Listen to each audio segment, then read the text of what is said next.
Before I begin my story, I want to ask you if you've ever loved so deeply that it scared you, or if you've ever made a choice you can't forgive yourself for. Please subscribe and share your thoughts in the comments below. Because what I'm about to tell you isn't fiction, it's a confession. My name is Renee Carter, I'm 32 years old, and I live in Atlanta, Georgia, a city that hums with ambition and heartbreak at the same time.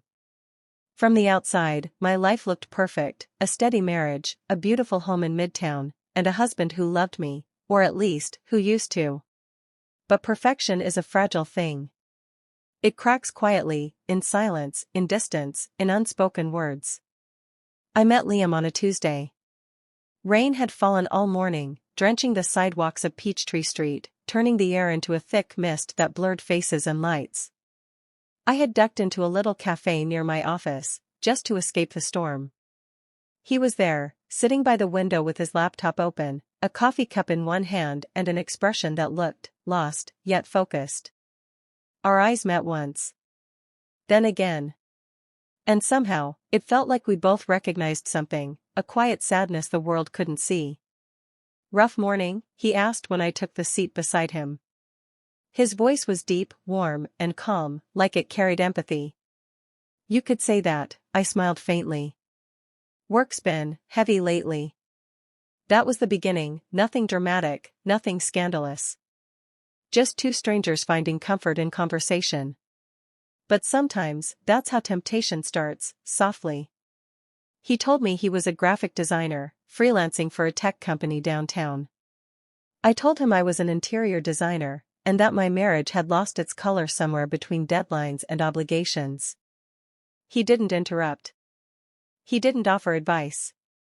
He just listened, really listened, and I didn't realize how long it had been since someone did that.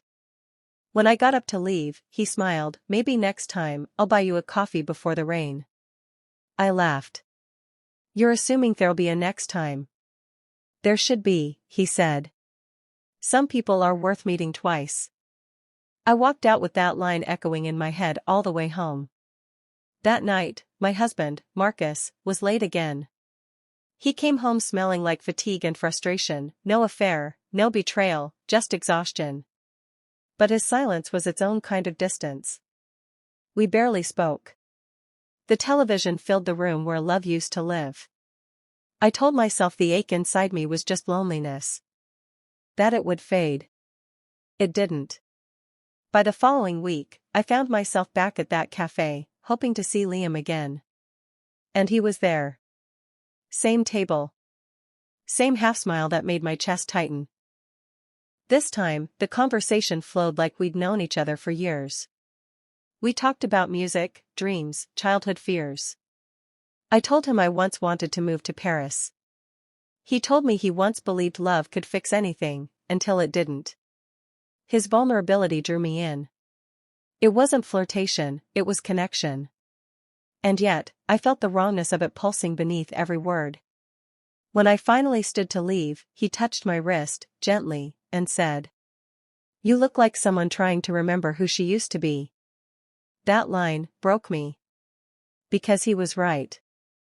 Days turned into weeks, and our chance meetings became intentional. Coffee turned into lunch, lunch turned into walks through Piedmont Park. There was never a plan to cross the line, not at first. But the emotional line? We'd already crossed it long before either of us realized. One evening, as the sunset painted the city in shades of gold and crimson, Liam looked at me and said softly, "Does he know he's losing you?" I wanted to say no. I wanted to say I'm not his to lose. But instead, I said nothing, because silence was safer than truth. We sat on a park bench, the air cool, the world quiet. He brushed a strand of hair from my face, and I felt something inside me unravel, something I had buried beneath years of pretending. "Renee," he whispered, "if I kiss you right now, will you stop me?" I should have. God knows I should have. But my heart had already made a decision my mind couldn't accept. When his lips touched mine, it wasn't fireworks. It was release, like breathing after holding my breath for years. Every emotion I'd suppressed, longing, loneliness, guilt, desire, collided in that single, fragile moment. And when I finally pulled away, trembling, I whispered, "This can't happen again." He nodded, but his eyes said otherwise. That night, I went home and cried in the shower, not because of what I did, but because of how right it had felt. It wasn't love yet. It was hunger, emotional, spiritual, forbidden. But I knew it was leading somewhere dangerous. And the scariest part? I didn't want to stop it. You know how people say the most dangerous lies are the ones we tell ourselves? That was me. Every morning, I promised myself that I'd stop seeing Liam, and every evening, I found another excuse not to keep that promise. It started with messages, harmless at first. "How was your day? Did you eat? You looked tired yesterday." Little things. But those little things became the highlight of my day. His words felt like warmth through a screen, something my marriage had long forgotten how to give. One afternoon, I met him again, this time at a small restaurant in Inman Park, tucked between art galleries and wine bars. It was quiet, cozy, the kind of place that made you forget time existed. When I walked in, he was already there, dressed simply, yet somehow, magnetic. He stood as soon as he saw me. The way he looked at me made the noise of the world fade. "Renee," he said softly, his voice holding a kind of familiarity I hadn't felt in years. "You came." "I shouldn't have," I replied. "But you did," he smiled, sliding a chair out for me. And that's when I realized, it wasn't just attraction anymore. It was gravity. Something bigger than us, pulling us closer no matter how hard we tried to resist. We talked for hours that day. About work, childhood, dreams we never chased. He told me he used to love painting but stopped because the world doesn't pay artists to feel. I told him I used to dance when I was younger, how music made me feel free before life taught me to be careful. When the waiter brought dessert, we shared it, one fork, one plate. It felt intimate in a way that made my pulse race. He caught me watching him, and said quietly, "You look at me like you're afraid to be seen wanting something." My throat tightened. Maybe because I shouldn't want it. His voice lowered. "And yet, you do." That silence after, it was charged, alive, heavy with the kind of truth people don't say out loud. I left before he could walk me to my car, afraid that if he did, I'd never make it home without crossing another line. That night, I lay beside Marcus. He was asleep, breathing steady, his arm draped across my waist. It should have felt comforting. Instead, it felt suffocating, like I was trapped between the woman I used to be and the one I was becoming. I stared at the ceiling, guilt curling through me like smoke. But beneath it, there was this aching, unbearable longing, for Liam's voice, his attention, the way he made me feel seen. I tried to pray. I tried to push the thoughts away. But love, or whatever it was, doesn't listen to logic. A few days later, Liam texted, "There's an art exhibit downtown this weekend. You'd love it.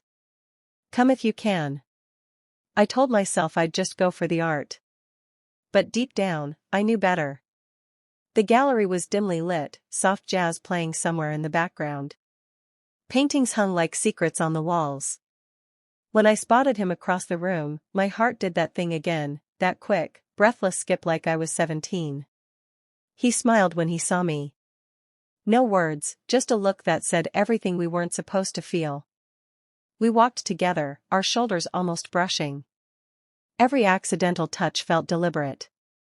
Every laugh lingered too long.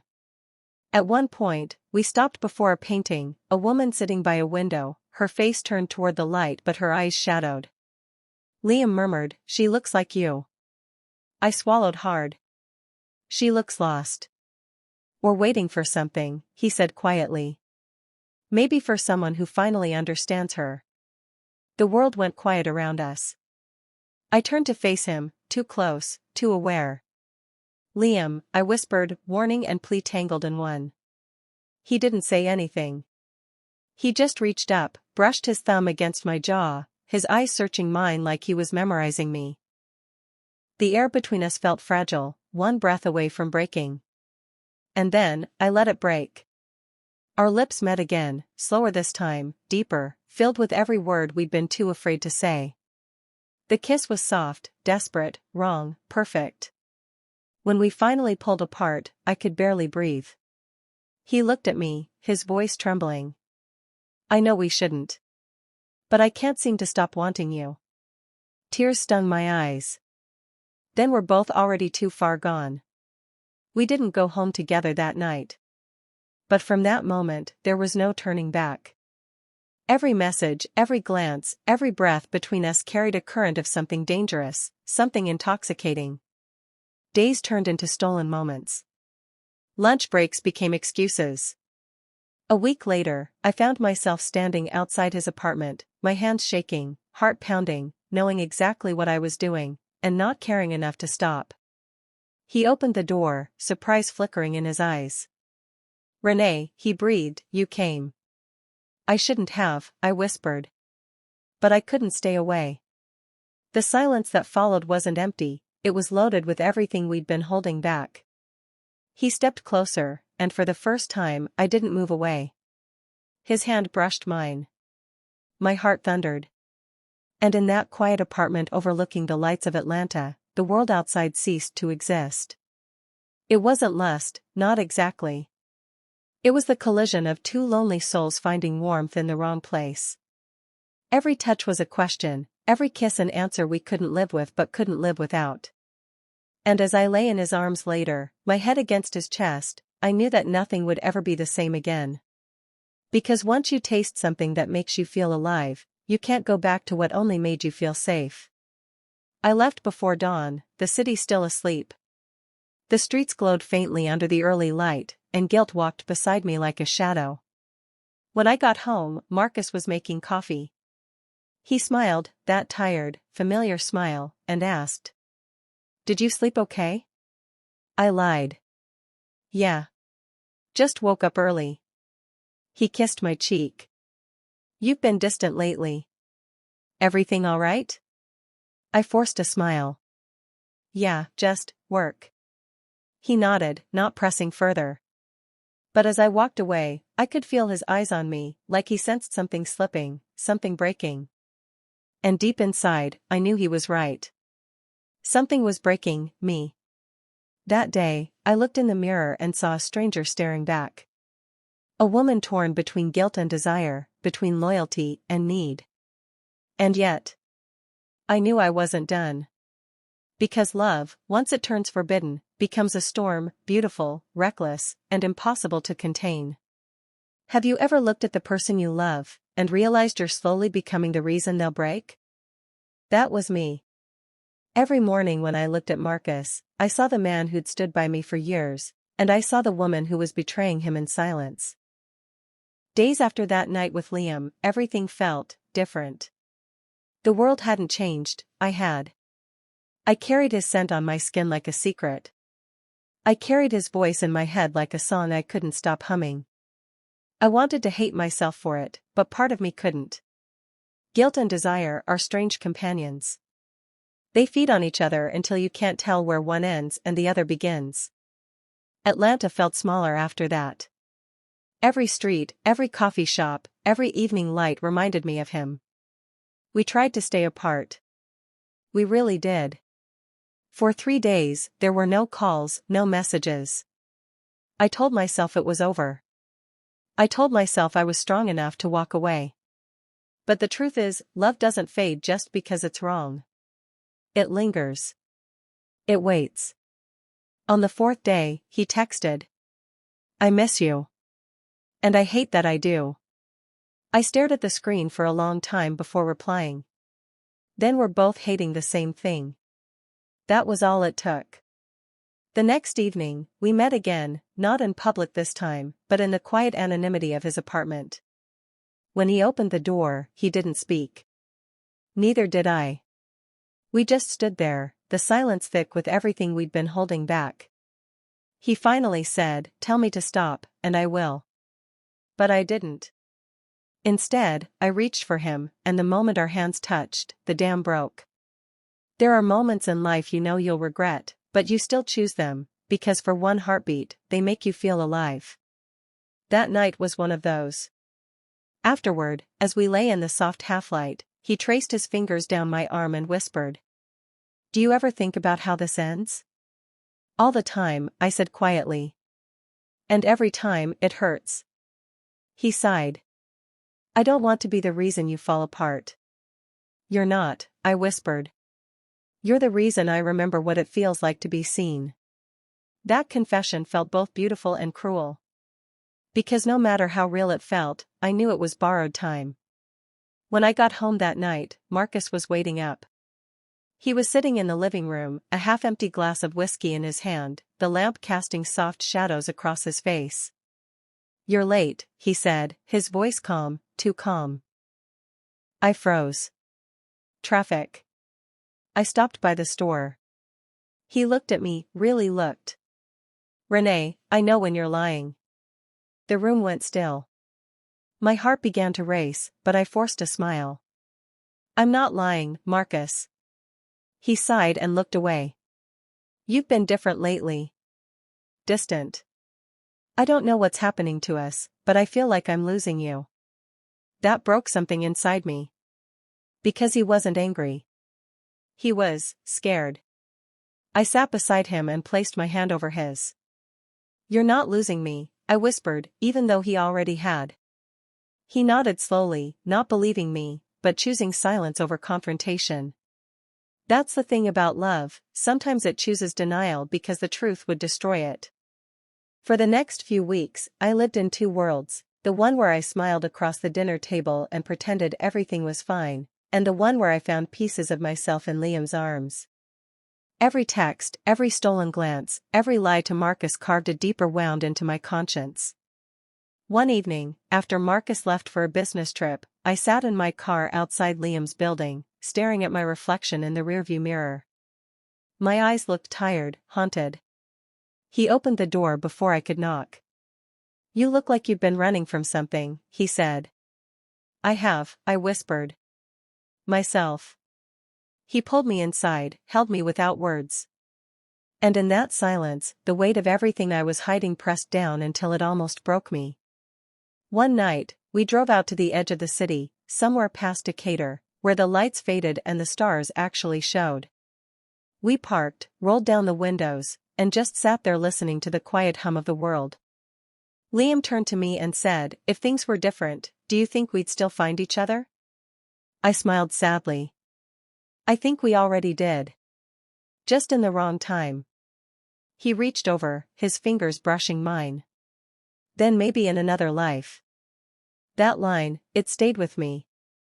Because deep down, I knew this wasn't a love meant to last.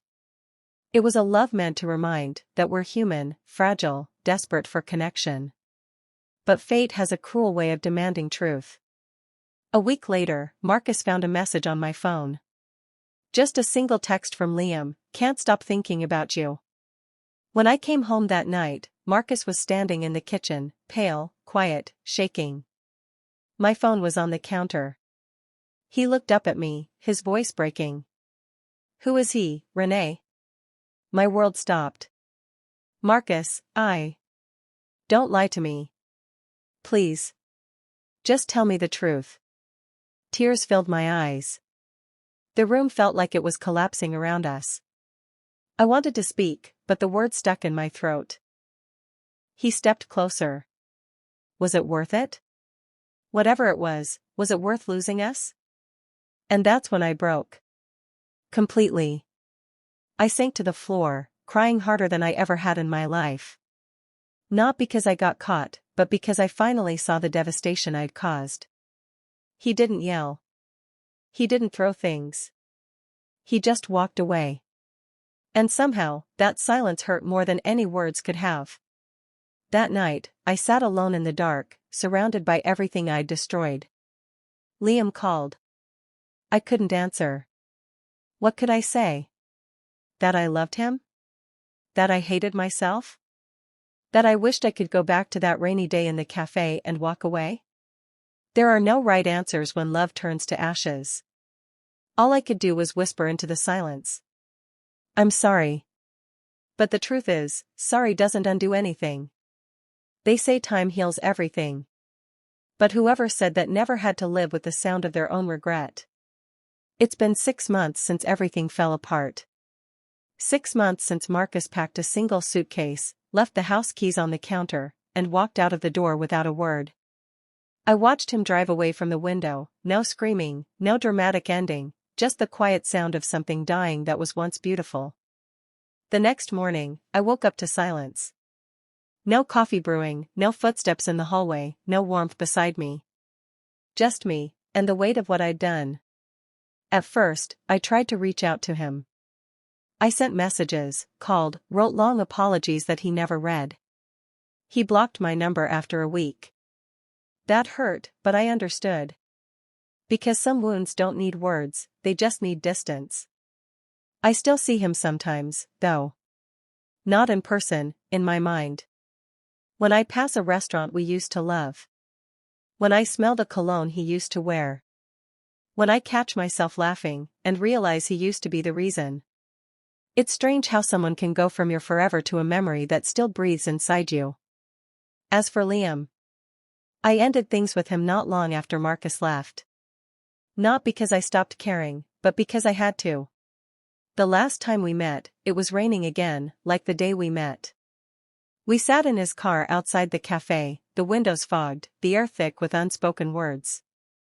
I ruined my marriage, I said softly, staring at the rain. He looked at me, his eyes full of sadness. You didn't ruin it alone. I shook my head. No. But I'm the one who has to live with it. He reached for my hand, but I pulled away. Liam, we can't keep doing this. Loving you feels like drowning in something beautiful that's killing me. He exhaled slowly. And what if I can't let go? Tears blurred my vision. Then we'll both keep bleeding. We sat there for a long time, two broken hearts clinging to a love that had no place in the world. When I finally opened the door, he whispered.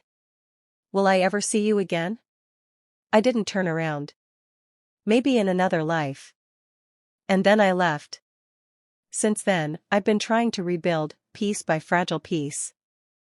Some days are easier than others.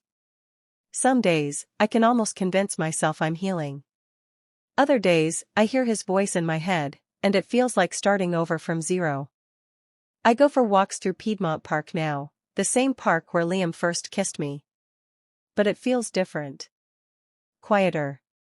Lonelier. I see couples holding hands, laughing, existing in that fragile peace I once took for granted. And I wonder, when did love become something I had to mourn? One afternoon, I ran into Marcus. It wasn't planned. It was at a bookstore downtown, of all places. He looked different. Softer, older, tired maybe, but at peace. He was holding a cup of coffee, flipping through a book. When he saw me, his face froze for a moment, then softened into something I couldn't name. Hey, I said quietly. Hey. There was a pause, long and heavy. You look good, I said. So do you, he replied, his voice gentle. We stood there for a while, awkwardly caught between strangers and what used to be home. Finally, I said, Marcus. I never stopped being sorry. He nodded slowly. I know, Renee. And I don't hate you. Those words hit harder than anger ever could. He smiled faintly, not out of happiness, but acceptance. We just forgot how to love each other before it was too late. And then, he walked away. No bitterness. No last goodbye. Just closure, quiet, painful, necessary. That night, I came home, poured myself a glass of wine, and sat by the window watching the city lights. Atlanta looked beautiful, almost cruel in its indifference. I thought about the woman I used to be, the dreamer, the lover, the believer. And I thought about the woman I became, the one who let desire burn brighter than reason, and lost everything in the glow. But here's the truth I've learned through all this. Love isn't always enough. Sometimes, it breaks you before it saves you. And desire. Desire will make you do things you swore you never would. Now, when people ask if I believe in second chances, I tell them, yes. but not always with someone else. Sometimes, your second chance is with yourself. I've started painting again. Nothing serious, just colors on canvas, shapes without meaning. But it helps. It reminds me that beauty can exist even in brokenness. Liam once told me, some people are worth meeting twice. Maybe he was right. Maybe some souls are meant to cross paths, not to stay, but to teach us what love costs when we stop listening to our hearts. If you've listened this far, thank you. Thank you for letting me be human. For hearing the truth behind my mistakes. Because what I did wasn't about lust. It was about loneliness, and how dangerous it can be when someone finally sees you after years of being invisible. So if you're watching this, hold on to the people who love you. Talk before the silence becomes distance. Choose to stay before you start searching for what you already have. And if you've ever loved, lost, or broken someone's heart, know that you're not alone. We all carry ghosts. Mine just happens to wear the face of a man I loved in the wrong season. If this story touched you, please subscribe, leave a comment, and share your thoughts below.